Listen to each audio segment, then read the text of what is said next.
হ্যাঁ। মোটামুটি আপনার বিদেশি আইটেমের যতগুলা জাত আছে, চিয়াংমাই, চাকাপাত, পালমার, সূর্যডিম, মিয়াজাকি অর্থাৎ মিয়াজাকি যেগুলো আমরা চিনি, এগুলোর মধ্যে সেরা সেরা জাত হচ্ছে আপনার পালমার। পালমারও কিন্তু খুব চমৎকার একটা জাত। এটা মিষ্টি যেমন, দেখতেও একদম আপনার লোভনীয় একটা আম। উপরের কালারটা দেখলে আপনি লোভ সামলাতে পারবেন না। American Palmer.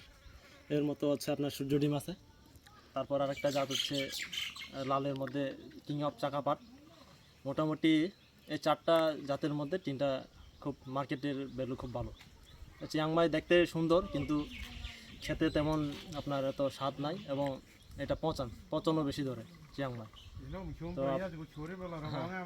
তো আপনারা যারা যারা এখন ভবিষ্যতে বাগান প্রেমী আছেন বা বাগান করার জন্য উদ্যোগ নিচ্ছেন, আপনারা বিদেশি আইটেম যদি লাগাতে চান, তাহলে আমি সাজেস্ট করবো আপনাদেরকে আমেরিকান পালমার, কিং অফ চাকাপাত এবং সূর্য ডিম, এই তিনটা জাত আপনারা লাগাতে পারেন।